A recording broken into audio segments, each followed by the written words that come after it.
Stab 3. The second of the three spirits. Awaking in the middle of a prodigiously tough snore, and sitting up in bed to get his thoughts together, Scrooge had no occasion to be told that the bell was again upon the stroke of 1.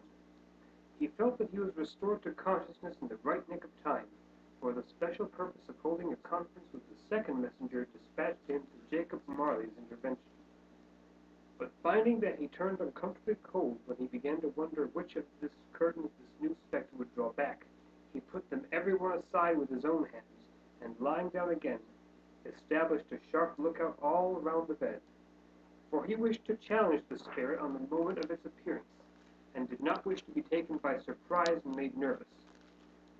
Gentlemen of the free and easy sort, who plume themselves on being acquainted with a move or two and being usually equal to the time of day, express the wide range of their capacity for adventure by observing that they are good for anything from pitch and toss to manslaughter, between which opposite extremes, no doubt, there lies a tolerably wide and comprehensive range of subjects.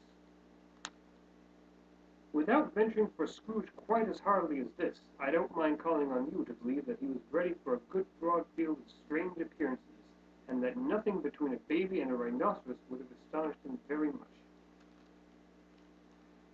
Now, being prepared for almost anything, he was not by any means prepared for nothing, and consequently, when the bell struck 1, and no shape appeared, he was taken with a violent fit of trembling.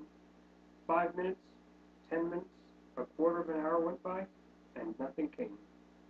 All this time he lay upon his bed, the very core and center of a blaze of ruddy light, which streamed upon it when the clock proclaimed the hour, and which, being only light, was more alarming than a dozen ghosts, as he was powerless to make out what it meant, or would be at, and was sometimes apprehensive that he might at that very moment an interesting case of spontaneous combustion, without having the consolation of knowing it.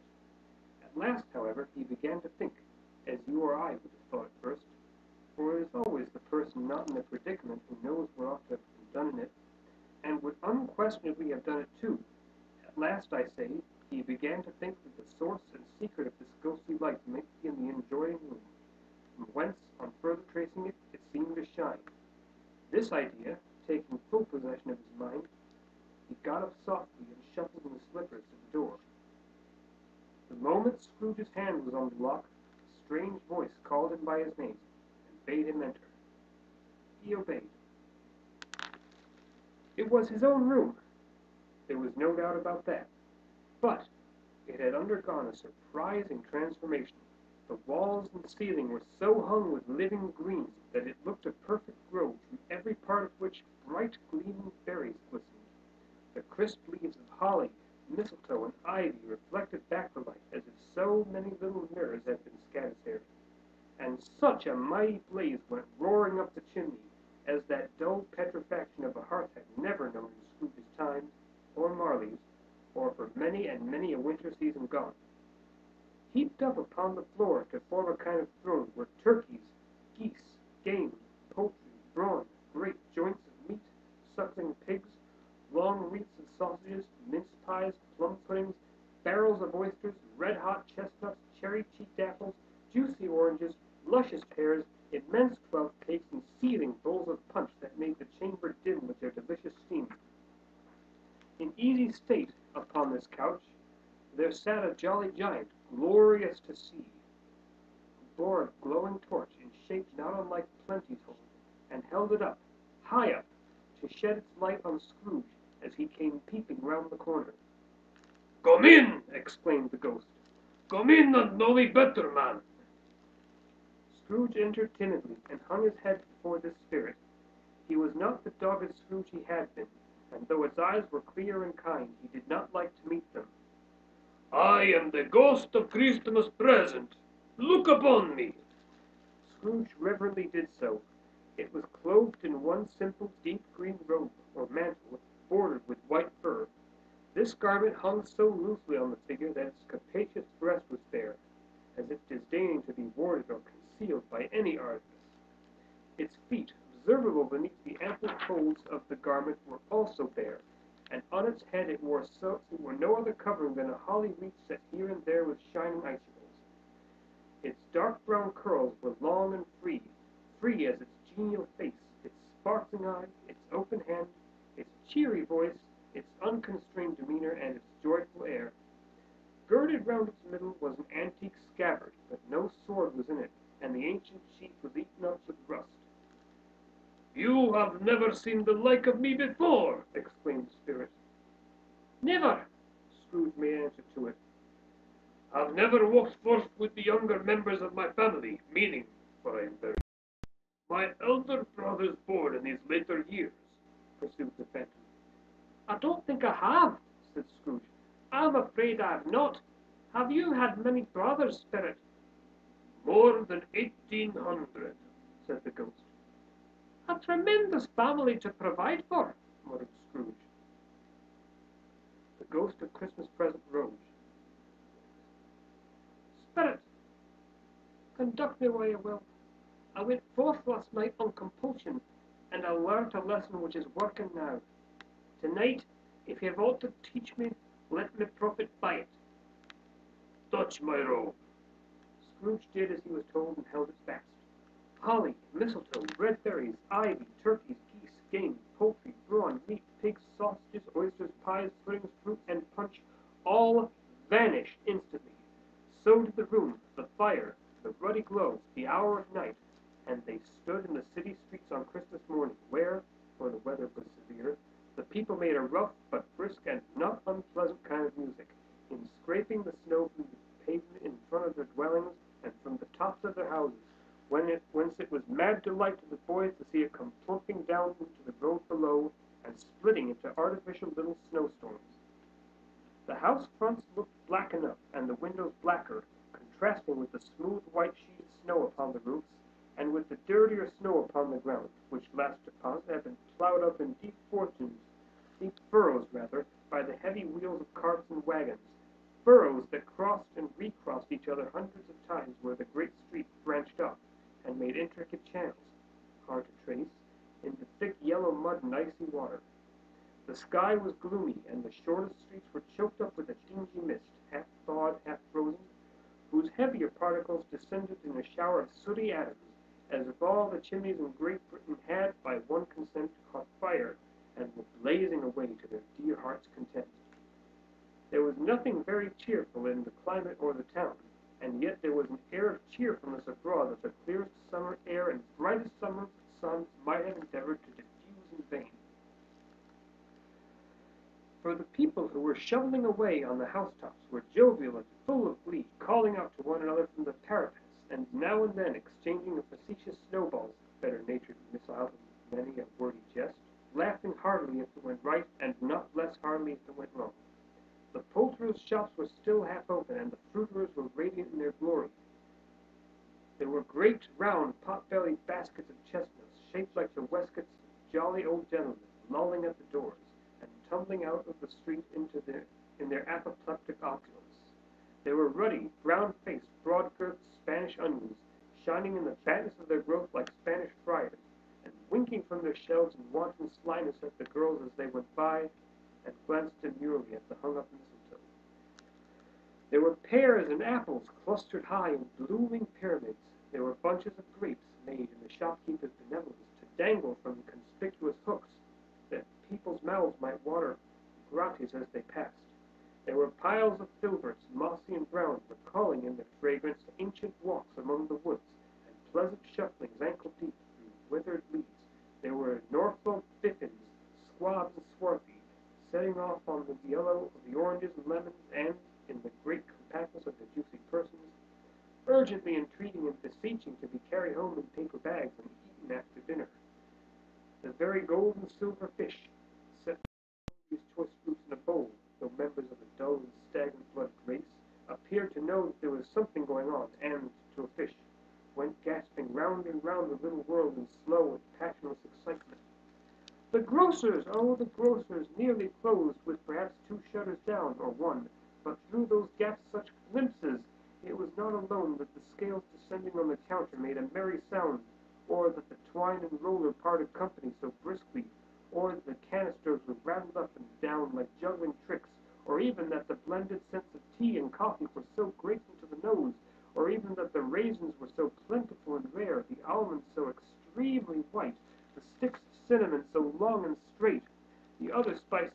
delicious, the candied fruit so caked and spotted with molten sugar as to make the coldest lookers-on feel faint and subsequently bilious.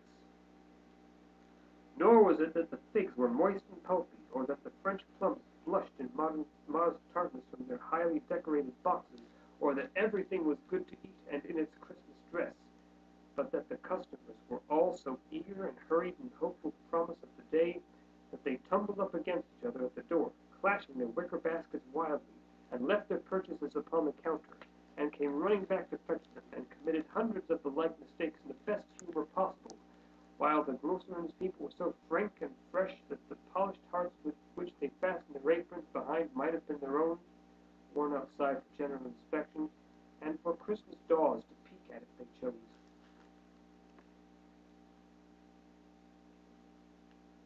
But soon the steeples called good people all to church and chapel, and away they came, flocking through the streets in their best clothes, and with their gayest faces. And at the same time there emerged from scores of by-streets, lanes, and nameless turnings, innumerable people carrying their dinners to the bakers' shops. The sight of these poor revelers appeared to interest the spirit very much, for he stood with Scrooge beside him in a baker's doorway, and taking off the covers as the bearers passed, sprinkled incense on their dinners with his torch. And it was a very uncommon kind of torch, for once or twice, when there were angry words between some dinner carriers who had jostled each other, he shed a few drops of water on them from it, and their good humor was restored directly. For, they said, it was a shame to quarrel upon Christmas Day, and so it was. God love it, so it was. In time the bells ceased, and the bakers were shut up, and yet there was a genius shadowing forth of all these dinners in the progress of their cooking, and thawed blotch of wet above each baker's oven, where the pavement smoked as if the stones were cooking too. "Is there a peculiar flavour in what you sprinkle from your torch?" asked Scrooge. "There is. My own." "Would it apply to any kind of dinner on this eve?" "To any kindly given. To a poor one most." "Why to a poor one most?" "Because it needs it most." "Spirit," said Scrooge, after a moment's thought, "I wonder yet, if all the beings in the merry world about us should desire to cramp these people's opportunities of innocent enjoyment." "I?" cried the spirit. "You would deprive them of their means of dining every 7th eve, often the only day on which they could be said to dine at all," said Scrooge. "Wouldn't you?" "I?" asked the spirit. "You seek to close these places on the 7th day," said Scrooge, "and it comes to the same thing." "I seek?" exclaimed the spirit. "Forgive me if I'm wrong.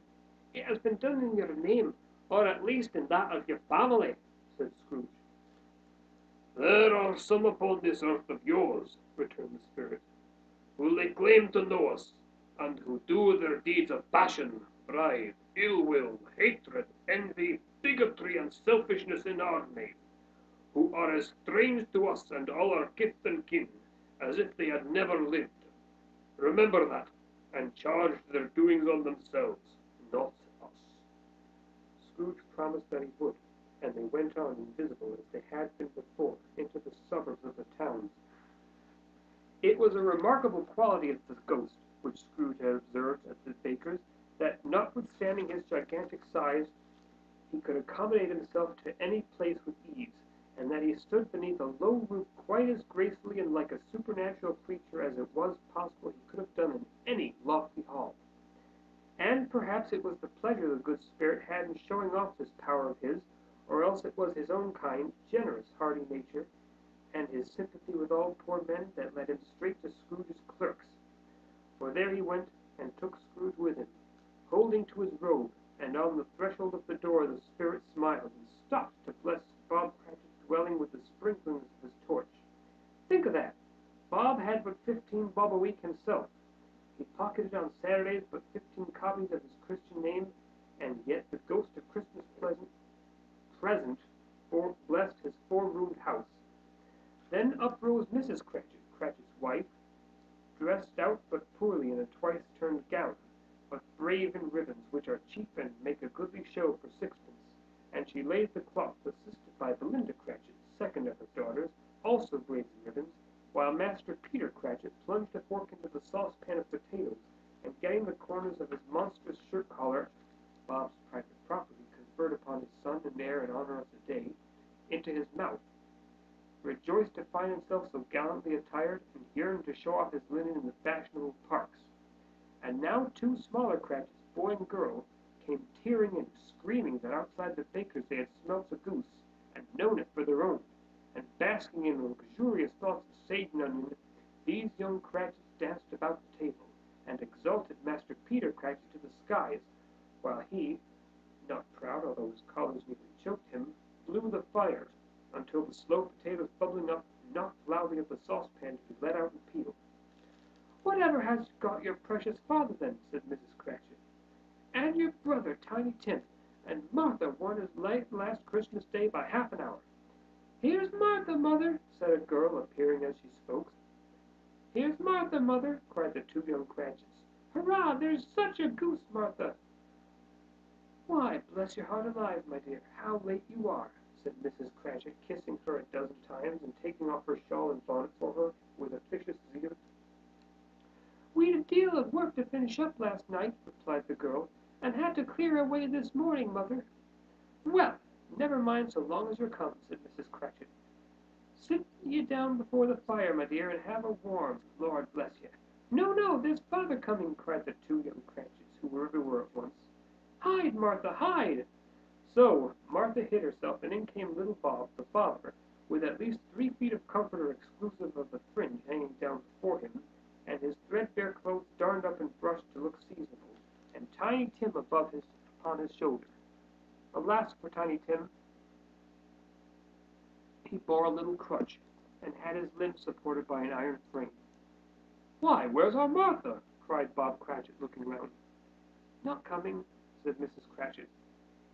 "Not coming!" said Bob, with a sudden declension in his high spirits, for he had been Tim's blood horse all the way from church, and had come home rampant.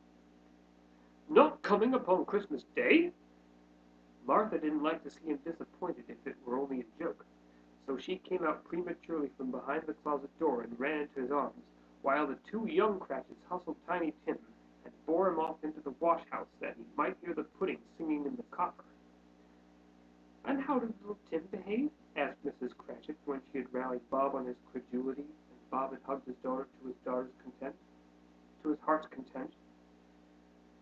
"As good as gold," said Bob, "and better. Somehow he gets thoughtful sitting by himself so much, and thinks the strangest things you ever heard.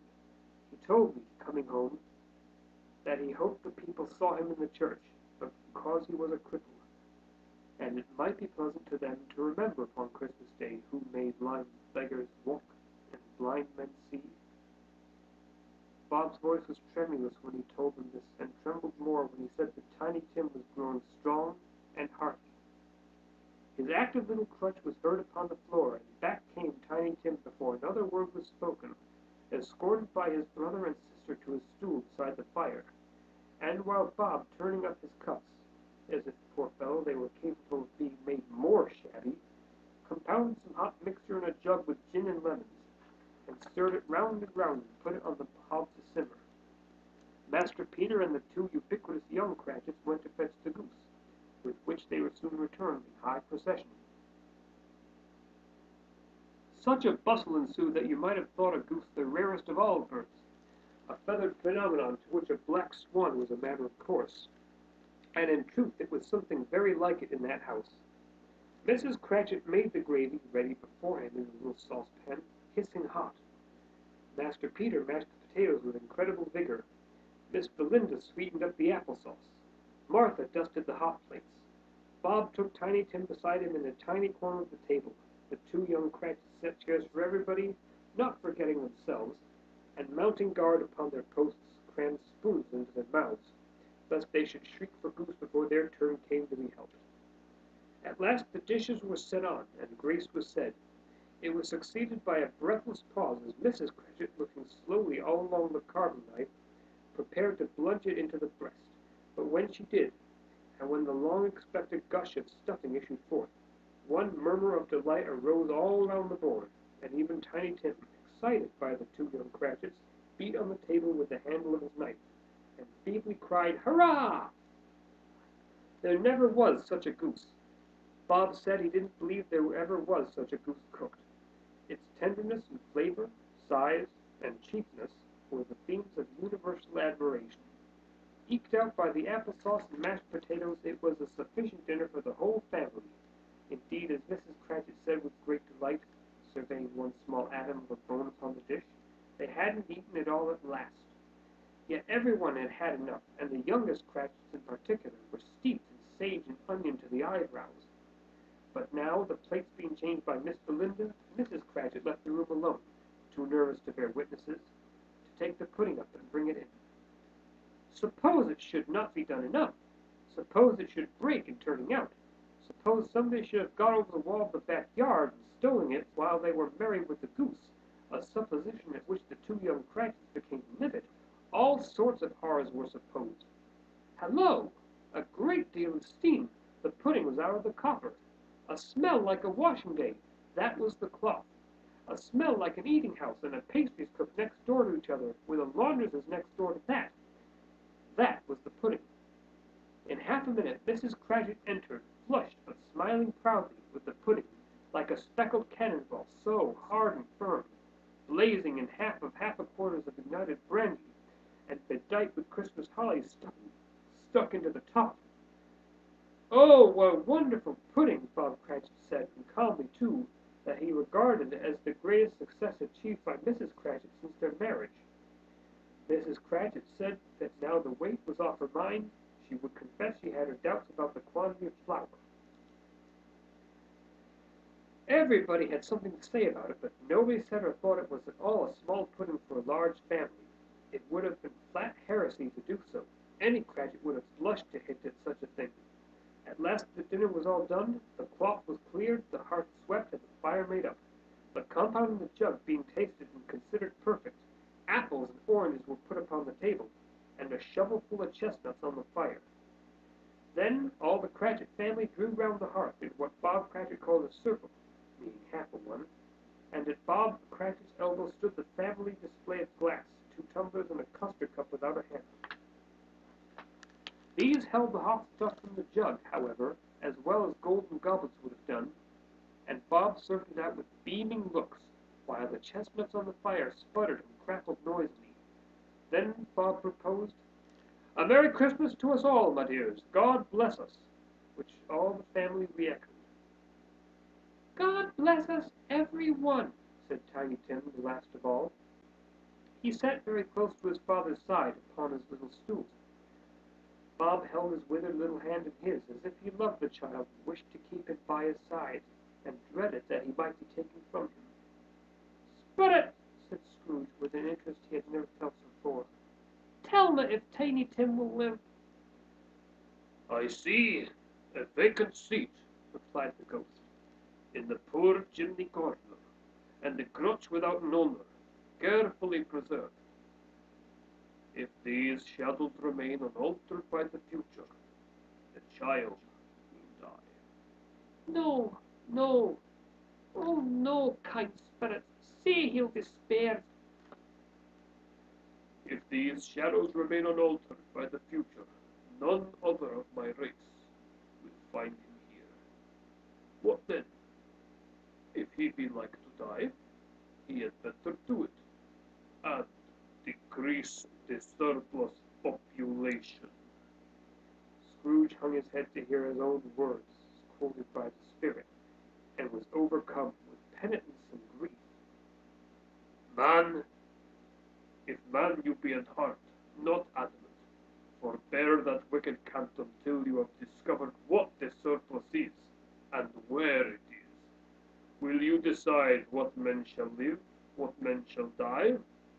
It may be that in the sight of heaven you are more worthless and less fit to live than millions like this poor man's child. Oh God, to hear the insect on the leaf pronouncing on the too much life among his hungry brothers in the dust." Scrooge bent before the ghost's rebuke, and trembling cast his eyes upon the ground, but he raised them speedily on hearing his own name. "Mr. Scrooge," said Bob, I'll give you Mr. Scrooge, the founder of the feast." "The founder of the feast, indeed!" cried Mrs. Cratchit, reddening. "I wish I had him here. I'd give him a piece of my mind to feast upon, and I hope he'd have a good appetite for it." "My dear," said Bob, "the children, Christmas Day!" "It should be Christmas Day, I'm sure," said she, "on which one drinks the health of such an odious, stingy, hard, unfeeling man as Mr. Scrooge. You know how he is, Robert. Nobody knows it better than you do, poor fellow." "My dear," was Bob's mild answer, "Christmas Day." "I'll drink his health for your sake and the day's," said Mrs. Cratchit, "not for his. Long life to him! A Merry Christmas and a Happy New Year! He'll be very merry and very happy, I have no doubt." The children drank the toast after her. It was the first of their proceedings which had no heartiness in it. Tiny Tim drank it last of all, but he didn't care twopence for it. Scrooge was the ogre of the family. The mention of his name cast a dark shadow on the party, which was not dispelled for full 5 minutes. After it had passed away, they were 10 times merrier than before, from the mere relief of Scrooge the Baleful being done with. Bob Cratchit told them how he had a situation in his eye for Master Peter, which would bring in, if obtained, full 5 and 6pence weekly. The 2 young Cratchits laughed tremendously at the idea of Peter's being a man of business, and Peter himself looked thoughtfully at the fire from between his collars, as if he were deliberating what particular investments he should favor when he came into the receipt of that bewildering income. Martha, who was a poor apprentice at a milliner's, then told them what kind of work she had to do, and how many hours she worked at a stretch, and how she meant to lie abed tomorrow morning for a good long rest. Tomorrow she passed at home. Also how she had seen a countess and a lord some days before, and how the lord was much about as tall as Peter, at which Peter pulled up his collar so high that you couldn't have seen his head if you had been there. All this time the chestnuts in the jug went roundly round, and by they had a song about a lost child travelling in the snow, from Tiny Tim, who had a plaintive little voice and sang it very well indeed. There was nothing of high markedness. They were not a handsome family. They were not well dressed. Their shoes were far from being waterproof. Their clothes were scanty, and Peter might have known, and very likely did, the inside of a pawnbroker's. But they were happy, grateful, pleased with one another, and contented with the time. And when they faded and looked happier yet in the bright sprinklings of the spirit's torch at parting, Scrooge had his eye upon them, and especially on Tiny Tim, until the last. By this time it was getting dark, and snowing pretty heavily, and as Scrooge and the spirit went along the streets, the brightness of the roaring fires in kitchens, parlors, and all sorts of rooms was wonderful. Here the flickering of the blaze showed preparations for a cozy dinner, with hot plates baking through and through before the fire, and deep red curtains ready to be drawn to shut out cold and darkness. There all the children of the house were running out into the snow to meet their married sisters, brothers, cousins, uncles, aunts, and be the first to greet them.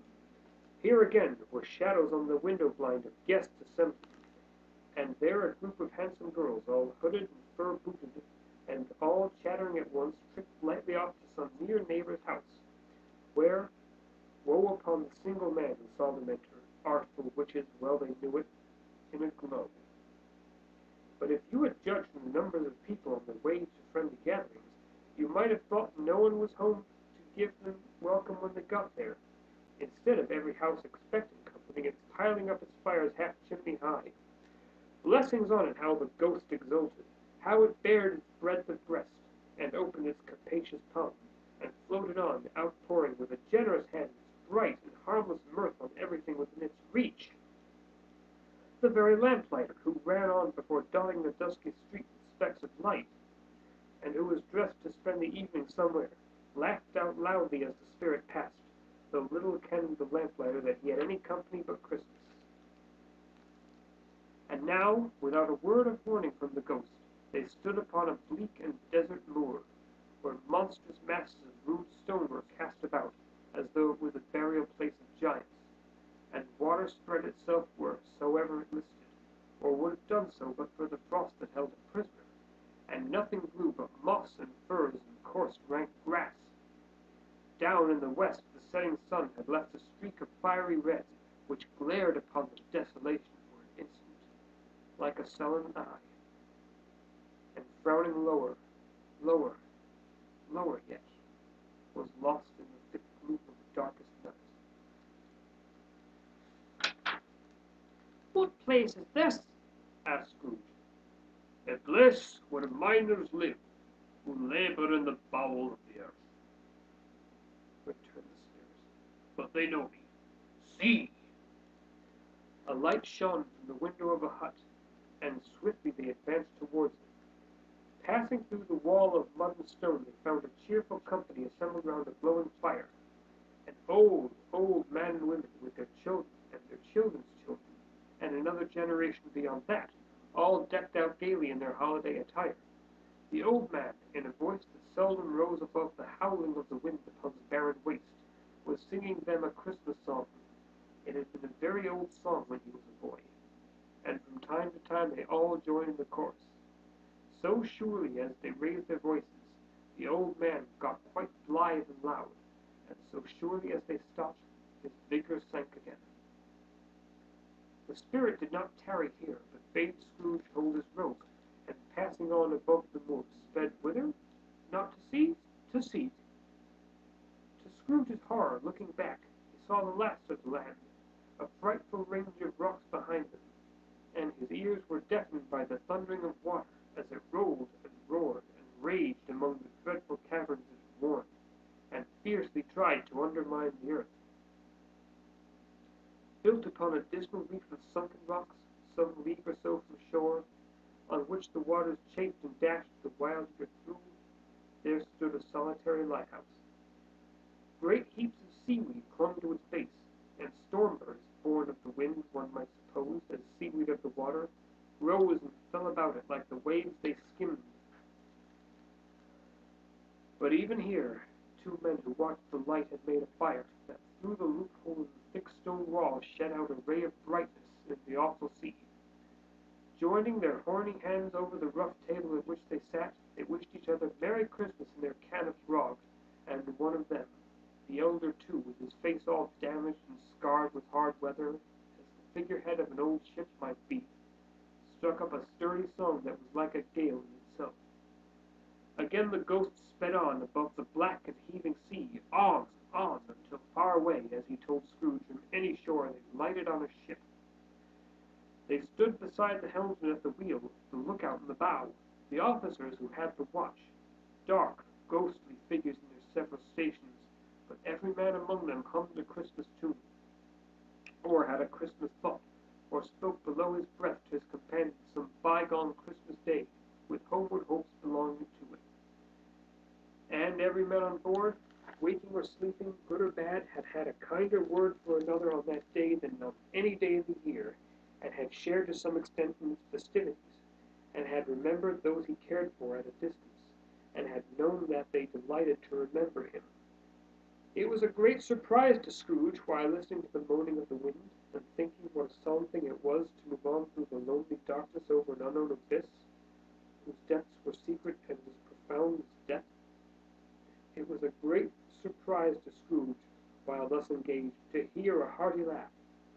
It was a much greater surprise to Scrooge to recognize it as his own nephew's, and to find himself in a bright, dry, gleaming room, with the spirit standing smiling by his side, and looking at that same nephew with approving affability. "Ha, ha!" laughed Scrooge's nephew. "Ha, ha! If you should happen by any unlikely chance to know a man more blessed in a laugh than Scrooge's nephew, all I can say is, I should like to know him too. Introduce him to me, and I'll cultivate his acquaintance. It is a fair, even-handed, noble adjustment of things that while there is infection and disease and sorrows, there is nothing in the world so irresistibly contagious as laughter and good humor." When Scrooge's nephew laughed in this way, holding his sides, rolling his head, and twisting his face into the most extravagant contortions, Scrooge's niece by marriage laughed as heartily as he, and their assembled friends, being not a bit behind them, roared out lustily, "Ha, ha! Ha, ha, ha, ha!" He said that Christmas was a humbug as I live. He believed it too. More shame for him, Fred, said Scrooge's niece indignantly. Bless those women, they never do anything by halves. They're always in earnest.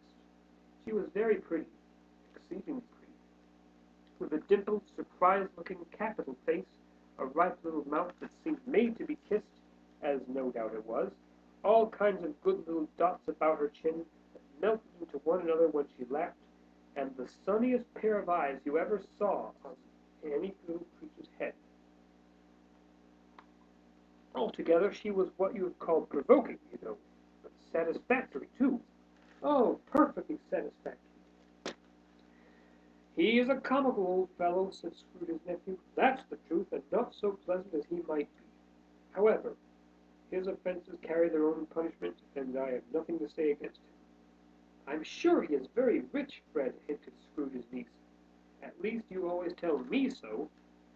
What of that, my dear, said he. His wealth is of no use to him. He don't do any good with it. He don't make himself comfortable with it. He hasn't the satisfaction of thinking that he is ever going to benefit us with it. I have no patience with him, observed Scrooge's niece.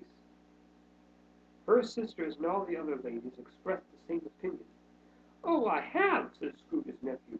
I'm sorry for him. I couldn't be angry with him if I tried. Who suffers by his ill whims? Himself, always. Here, he takes it into his head to dislike us, and he won't come and dine with us. What's the consequence? He don't lose much of a dinner. Indeed, I think he loses a very good dinner, interrupted Scrooge's niece. Everybody else said the same, and they must be allowed to have some competent judges, because they had just had dinner, and, with the dessert upon the table, were clustered round the fire by lamplight. Well, I am very glad to hear it, said he, because I haven't any great faith in these young housekeepers. What do you say, Topper? Topper had clearly got his eye upon one of Scrooge's niece's sisters, for he answered that a bachelor was a wretched outcast, who had no right to express an opinion on the subject. Whereat Scrooge's niece's sister, the plump one with the lace tucker, not the one with the roses, blushed. Do go on, Fred, said Scrooge's niece, clapping her hands. He never finishes what he begins to say. He is such a ridiculous fellow. He revelled in another laugh, and as it was impossible to keep the infection off, though the plump sister tried hard to do it with aromatic vinegar, his example was unanimously followed. I was only going to say, said Scrooge's nephew, that the consequence of his taking a dislike to us and not making merry with us is, as I think, that he loses some pleasant moments, which could do him no harm. I am sure he loses pleasanter companions than he can find in his own thoughts, either in his mouldy old office or his dusty chambers. I mean to give him the same chance every year, whether he likes it or not, for I pity him. He may rail at Christmas till he dies, but he can't help thinking better of it. I defy him, if he finds me going there in good temper year after year and saying, Uncle Scrooge, how are you? If it only puts him in the vein to leave his poor clerk £50, that's something, and I think I shook him yesterday. It was their turn to laugh now at the notion of his shaking Scrooge, but being thoroughly good-natured, and not much caring what they laughed at, so they laughed at any rate. He encouraged them in their merriment, and passed the bottle joyously. After tea they had some music, for they were a musical family, and knew what they were about. When they sung a glee, or catch, I can assure you, especially Topper, who could growl away in the face like a good one, and never swell the large veins in his forehead, or get red in the face over it. Scrooge's niece played well upon the harp, and played among other tunes a simpleton air, a mere nothing you might learn to whistle it in 2 minutes, which had been familiar to the child who fetched Scrooge from the boarding school, as he had been reminded by the ghost of Christmas past. When this strain of music sounded, all the things that the ghost had shown him came upon his mind. He softened more and more, and thought that if he could have listened to it often, years ago, he might have cultivated the kindnesses of life for his own happiness with his own hands, without resorting to the sexton's spade that buried Jacob Marley. But they didn't devote the whole evening to music. After a while they played at forfeits, for it is good to be children sometimes, and never better than at Christmas. when its mighty founder was a child himself. Stop! There was the first game of blind and buff. Of course there was. And I no more believe Topper was really blind than I believe he had eyes in his boots. My opinion is that it was a done thing between him and Scrooge's nephew, and that the ghost of Christmas present knew it. The way he went after that plump sister in the lace tucker was an outrage on the credulity of human nature. Knocking down the fire irons, tumbling over the chairs, bumping up against the piano, smothering himself among the curtains. Wherever she went, there went he. He always knew where the plump sister was. He wouldn't catch anybody else. If you had fallen up against him, as some of them did, and stood there, he would have made a feint of endeavoring to seize you, which would have been an affront to your understanding, and would have instantly sidled off in the direction of the plump sister. She often cried out that it wasn't fair, and it really wasn't.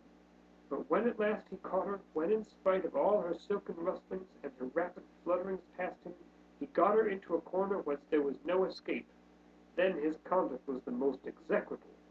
For his pretending not to know her, his pretending that it was necessary to touch her headdress, and further to assure himself of her identity by pressing a certain ring upon her finger and a certain chain about her neck, was vile, monstrous.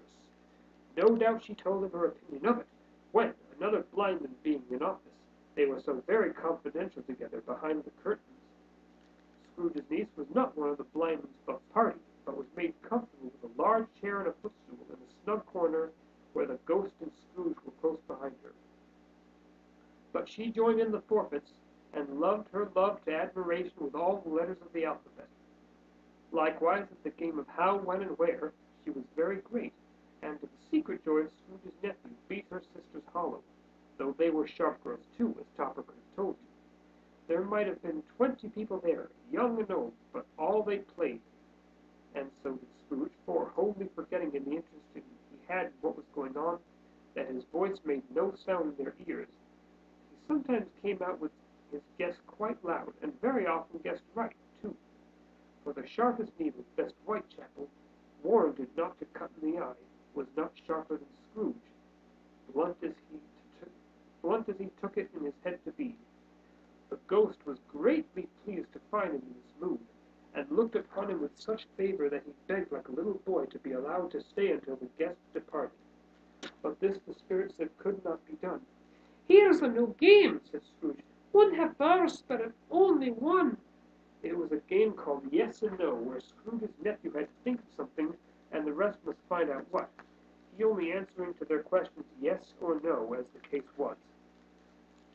The brisk fire of questioning to which he was exposed elicited from him that which he was thinking of an animal, or a live animal, rather a disagreeable animal, a savage animal, an animal that growled and grunted and talked sometimes, and lived in London, and walked about the streets, and wasn't made a show of, and wasn't led by anybody, and didn't live in a menagerie, and was never killed in the market, and was not a horse, a donkey, a cow, a bull, a tiger, a dog, a pig, a cat, or a bear.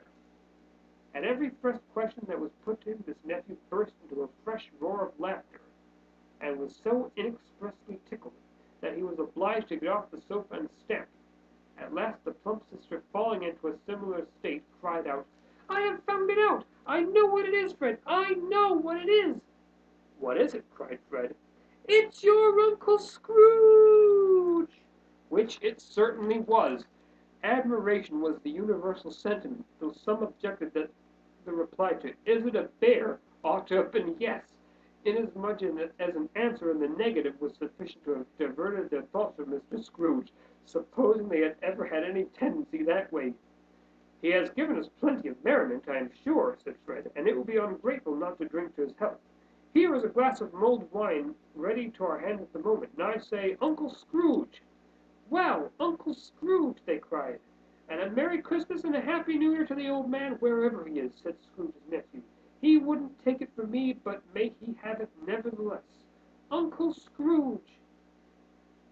Uncle Scrooge had imperceptibly become so gay and light of heart that he would have pledged the unconscious company in return, and thanked them in an inaudible speech, if the ghost had given him time.